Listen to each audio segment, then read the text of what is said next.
So in this video, we are going to be making my go-to folding vending table. So I've got a little swap meet that I'm doing this weekend, and I need some type of display table slash work table. And this has always been my go-to folding table for doing trade shows and whatnot.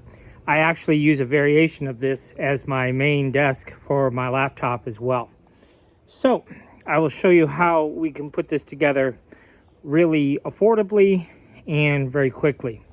So we have 3 pieces that are 15 1/4. We have 2 pieces that are 27 inches. And then we have 3 pieces here that are 32 inches.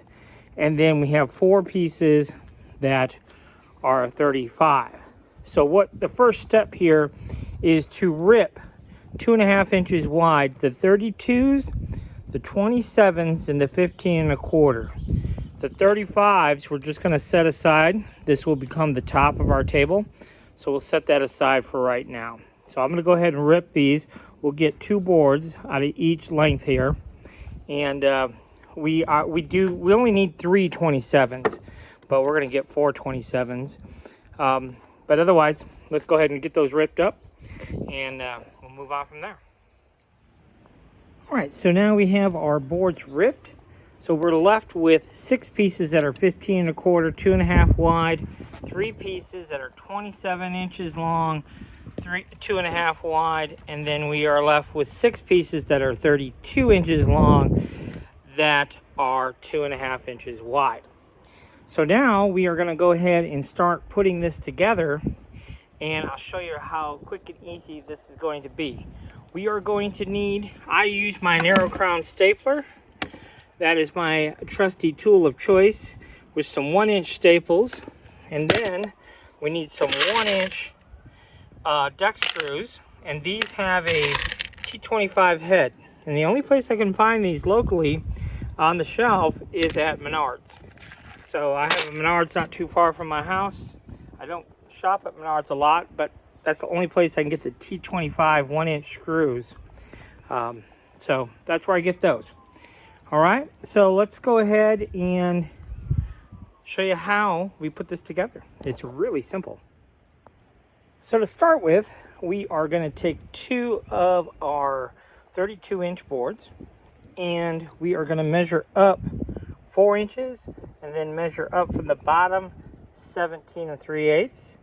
And this is where our horizontal boards are going to be. So I will go ahead and attach those and show you what that looks like when it's fully assembled. All right, so we have this side fully assembled. Really simple. On that 4-inch line, on that 17 3/8 line, and then we just put a couple of staples in. These are flush to the front here all the way, and then we come back in with a couple of 1-inch screws at all those joints. And we're going to need 2 of those assemblies, just like that. So I'll go ahead and get the other one made. Okay, there is our second panel. Now, our third panel is a little bit bigger, but it's made the exact same way, exact same dimensions, except the 15 1/4 become 27. Okay, so that's where the 3 27s come in. So we're still at 4 inches. We're still at 17 3/8. So, and of course our 32-inch boards. So I'll go ahead and get that panel assembled in the same exact way. So that's what our third panel looks like. So now I gotta clean all that junk off my table so we can put these 3 pieces together with some hinges. So we have our hinges in place. I'm using 3-inch strap hinges. Now when we close this, okay, now it's not going to totally close flat because our sides are 15 1/4 deep, but remember this back panel is only 27. 15 and 15 is more than 27, but it folds up just like that,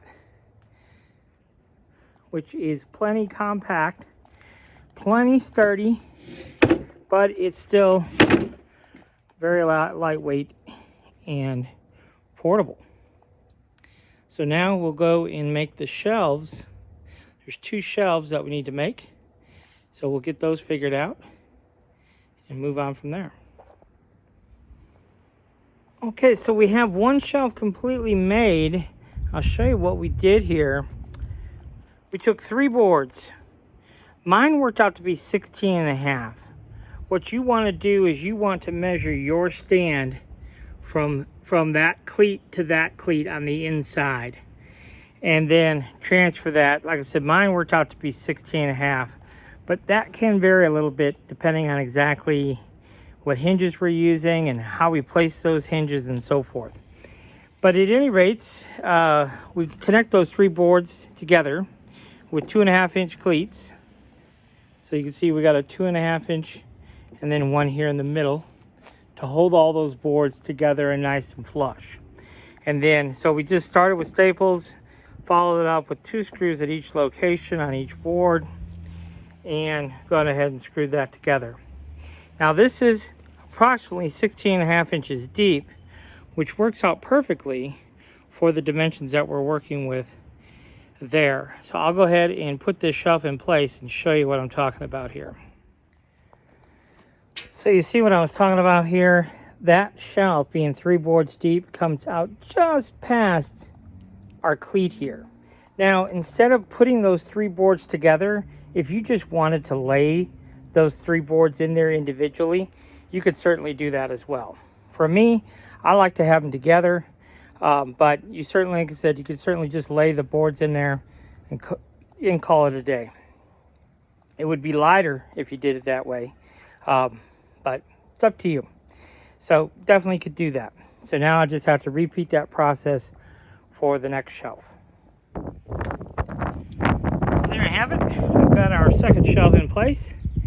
And now we have to repeat that exact same process for the top, except for the top, we're going to use 4 boards.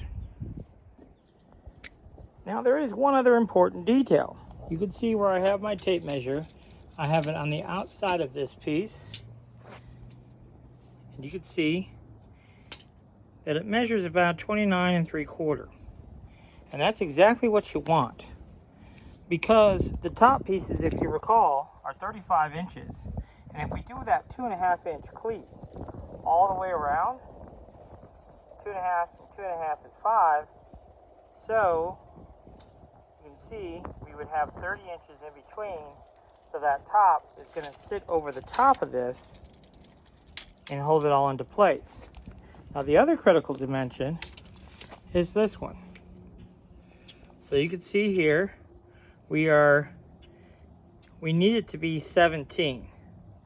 Okay, well 17 plus 5, guess what? Is 22, and 4 boards are 22 inches deep. So if we do that 2.5-inch cleat all the way around, it will sit on top of here perfectly, and it will keep all of these pieces in, and they cannot splay outward. So that top is going to lock everything in place. We'll have ourselves a nice, sturdy little stand.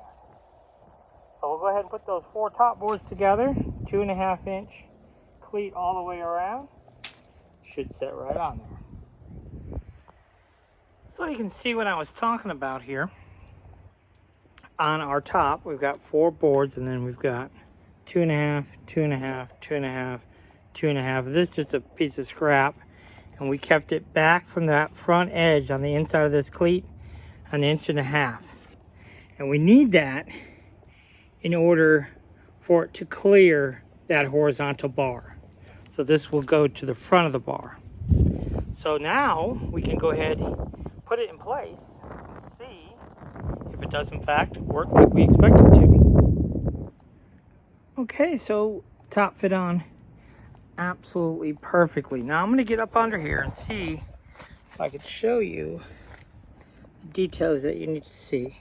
So you see how that top cleat sits inside there.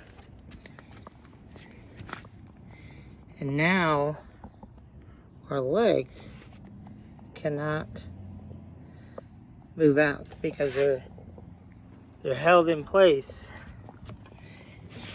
And you can see that board is short of our front board, just the way we want it.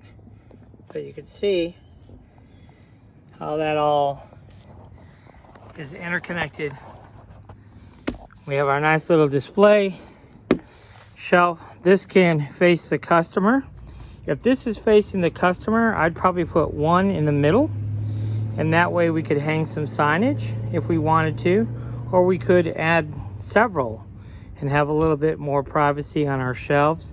But mine, I'm going to turn it around, and the open side is going to face the customer for some additional display.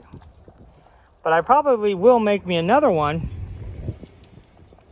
that will allow me to go ahead and have one side facing the customer. Now, one other thing I wanted to point out is that same roof structure that we use on our candy cards could also be used here. So this has enough of an overhang where we could put that same roof structure on here if we wanted this little work table to have a little sunshade. We could definitely do that. So pretty cool. Easy little project. I think it takes about, let's see here. 1, 2, 3, 4, 5, 6, probably about 10 fence pickets. So about $25, $30 in material. And make a nice little sturdy little display stand. So I hope you like this one. Thanks for watching.